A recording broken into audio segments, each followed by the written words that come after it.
Assalamualaikum warahmatullahi wabarakatuh.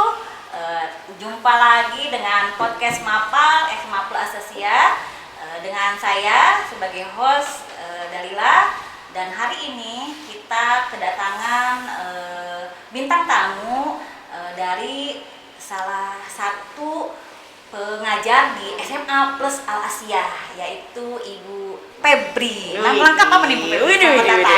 Hai, assalamualaikum warahmatullahi wabarakatuh. Perkenalkan, nama saya lengkap pakai gelar nih ya. Boleh. Boleh banget itu. Oke, Fibri Anggita Purnamasari, SPD, MPD, biasa dipanggil Miss Riri. Brandnya sudah itu kayaknya Miss deh. Riri. Karena mungkin kenapa kok dapat gelar Miss Riri gitu? Oh gini, jadi saya S1-nya ngambil pendidikan bahasa Inggris, fokus ke children sebenarnya. Nah, yang yang S2-nya adalah saya ngambil pendidikan sosial. Jadi mungkin lebih ke semuanya gitu. Sih. Hari ini yang kita akan bicarakan tentang karakter siswa. Nyambung ya dengan nyambung, S2-nya insya Allah nyambung. Dan Miss Riri-nya nyambung dengan bahasa Inggris. Bagaimana kabarnya Miss Riri? Alhamdulillah baik, bahagia selalu, amin. Semoga semua para penonton podcast Mapal Al Asia pun dalam keadaan sehat walafiat dan bahagia selalu seperti Miss Riri dan seperti saya juga ya. Walah. Sekarang kita ngobrol-ngobrol nih tentang sedikit karakter siswa menurut versi kita ya. Iya, versi kita. Versi yang lain kan mungkin ada yang tambahan atau melebihi dari kita ya. Iya. Mungkin zaman sekarang kalau kita melihat dari peserta didik kita sendiri apa penting adanya pendidikan karakter terhadap siswa, pembentukan karakter terhadap siswa menurut Miss Riri? Wah, pendidikan karakter buat siswa tuh penting banget. Kenapa? Karena benar-benar kita balik lagi apa pesannya dari Ki Hajar Dewantara. Ki Hajar Dewantara bilang bahwa pendidikan karakter perlu banget buat siswa-siswa kita atau sebagai penerus bangsa kita. Kenapa perlunya pendidikan karakter buat siswa adalah untuk membentuk si anak ini menjadi moral yang baik, etika beradab, paling penting adalah bertoleran. Karena yang saya rasain adalah anak-anak sekarang bahwa penerus bangsa sekarang, yang nggak semua memang ya, cuman sebagian besar adalah yang saya lihat intoleran gitu loh. Karena memang mungkin yang mereka dapat adalah teknologi yang positif dan negatifnya mereka tidak bisa disaring gitu. Jadi ada kabar ini mereka ikut, ada kabar ini mereka ikut gitu. Kayaknya beda zaman dulu tuh. Untuk moral yang baik aja kayaknya nenek moyang kita luar biasa ya untuk toleransi ya gitu loh. Hampir agak punah ya. Iya benar. Sayang ya, sangat disayangkan gitu. Makanya sekarang memang sudah banyak ya sekolah-sekolah yang akhirnya menanamkan si pendidikan karakter ini. Jadi mungkin memang pendidikan karakter ini sangat-sangat penting, apalagi bukan di sekolah doang, bahkan kalau di sekolah kan cuma 5 jam, 6 jam, tapi kan yang paling kuat adalah pendidikan karakter itu di rumah gitu. Gimana cara orang tuanya untuk menanami pendidikan karakter? Yang paling kuat adalah di keluarga sebenarnya. Iya. Cikal bakal, iya benar.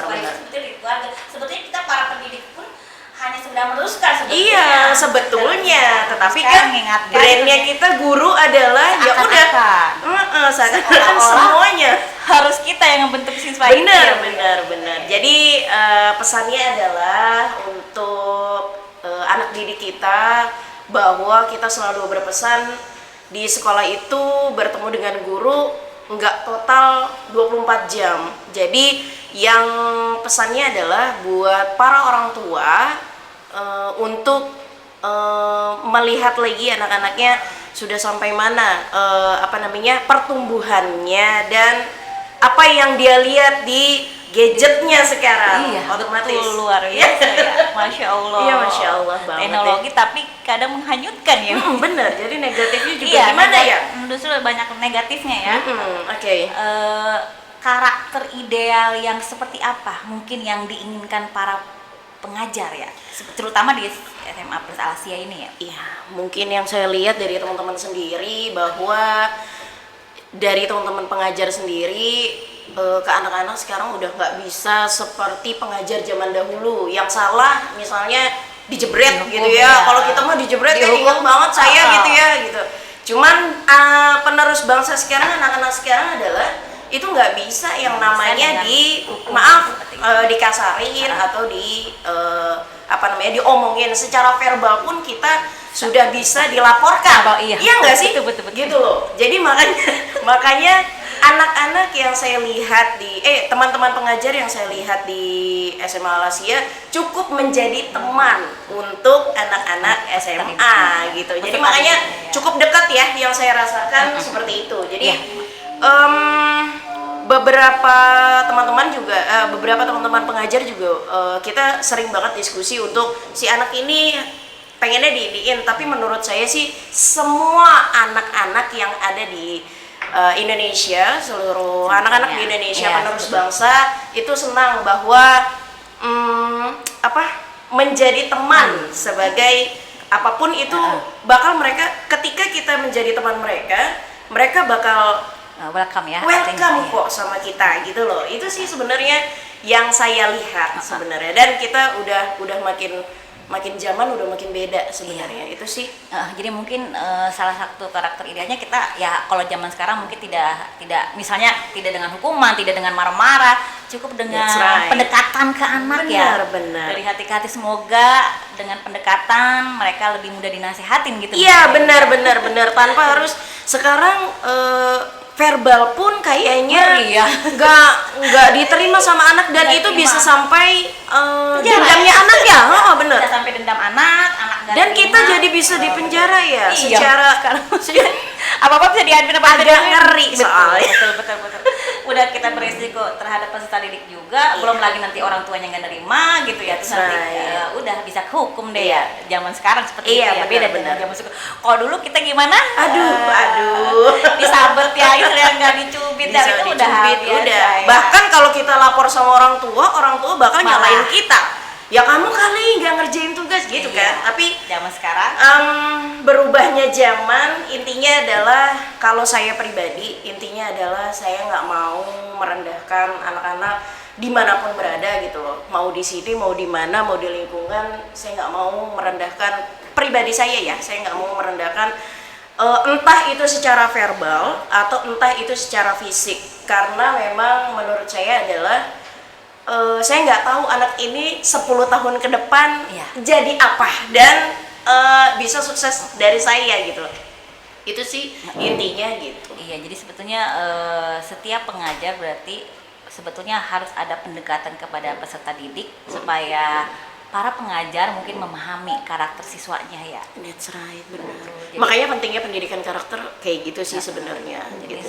Jadi intinya sih kita kalau di Semapal untuk Tulama Misiri mungkin ya di Semapal, artinya pendekatan anak ke anak supaya para pengajar bisa memahami karakter siswanya ini seperti apa. Jadi nasihatnya seperti apa, nangannya seperti apa, mungkin seperti itu ya.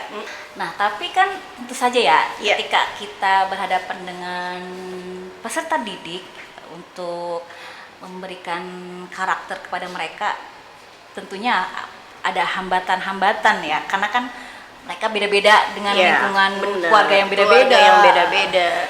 Menurut Miss Riri, apa saja hambatan yang mungkin yang pernah dialami gitu? Banyak. Salah satu contoh aja ya, misalnya gini, ada salah satu anak yang emang sebenarnya caper sama kita sebenarnya. Tapi yang kita lihat adalah bahwa pendekatannya kita pakai lemah lembut, pakai sentuhan gitu. Maksudnya sentuhannya adalah dikategorikan bukan yang lain gitu loh. Maksudnya hambatannya yaitu jadi apa-apa ketika kita ngomong dia caper banget gitu. Nah, gimana caranya untuk tahu si anak ini maunya gimana gitu. Nggak mungkin kan kita bakal terus ikutin dia maunya gimana kan. Tapi kan kita juga punya kekuatan bahwa kita pengajar gitu loh. Nah, makanya hambatan ini yang saya lakukan adalah saya observasi gitu loh. Ini kenapa sih anak ini gitu? Ternyata keterbelakangan si anak ini bisa caper ini adalah di keluarganya memang nggak ada perhatian sama sekali untuk anak ini. Jadi si anak ini mencoba untuk menjadi perhatian di kelasnya. Ada juga yang emang diem aja, ternyata memang itu yang caper ya. Satu contohnya lagi adalah ada yang diem aja, kenapa anak ini nggak mau ngomong, nggak pernah mau apa gitu.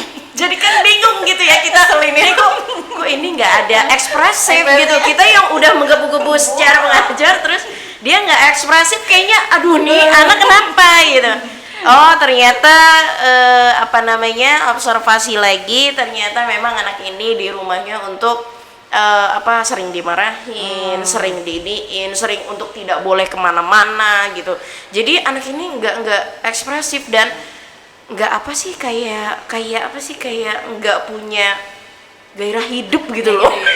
Kan Ya, sayang banget gitu loh. Terus Bener-bener. kan itu mungkin yang hambatannya itu. Nah, bagaimana mengatasinya nih? Anak-anak yang mama Bener-bener. seperti itu kan yang bener. ada Akhirnya beberapa ya akhirnya yang caper ini adalah ya awalnya saya cuekin karena kita tanggepin juga malah makin menjadi gitu loh. Saya cuekin, akhirnya dia bisa diem sendiri gitu loh. Akhirnya mungkin dia berpikir bahwa dia sudah besar, dia sudah umur belasan tahun gitu. Beda dengan anak-anak ya. Kalau anak-anak tetap mau gimana pun masih haus kasih sayang gitu. Maksudnya bukan haus kasih sayang, maksudnya gini, anak-anak masih ngeliat nih perhatian si guru ini sama saya gimana sih, padahal kita satu orang doang ya di kelas ya gitu. Jadi jadi asa aneh aja. Nah yang si diem ini, si pendiam ini sih saya coba untuk ajak ngobrol baik-baik, lebih ekspresif. Alhamdulillah selama 3 minggu saya lihat sekarang anaknya bisa mau nanya sama saya, terus senyum-senyum. Ada sedikit perubahan gitu ya? Iya, ada perubahan lah ya gitu. Tapi kaget juga ketika senyum-senyum sendiri, kamu kenapa senyum-senyum gitu. Berarti setelah sudah bisa mengatasinya, alhamdulillah Iya, ada perubahan. benar. Ya. Menurut istri ini ya, dari yang sudah kita bicarakan tadi itu, Iya. kesimpulannya apa? Artinya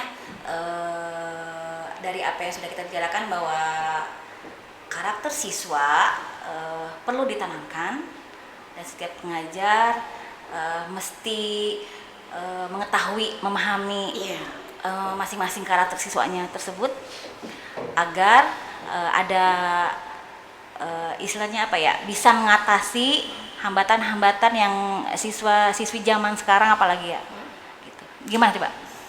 Kesimpulan dari semua yang kita udah obrolin sebenarnya baik dari siswa ataupun pengajar dan dari orang tua ada keterikatan yang kuat sebenarnya. Walaupun memang sebenarnya nggak gampang ya. Kita dari teori mungkin kita ngomongnya gampang gitu. Maksudnya untuk prakteknya sebenarnya harus benar-benar ekstra gitu. Apalagi dalam pendekatan dengan orang tua. Nggak banyak orang tua juga ngerti sama apa yang kita saranin.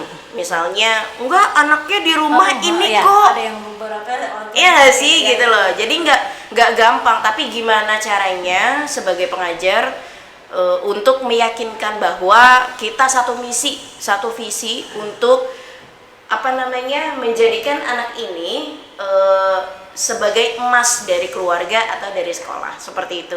Jadi intinya adalah gimana keterikatan kita sama orang tua dan anak itu sendiri sebenarnya.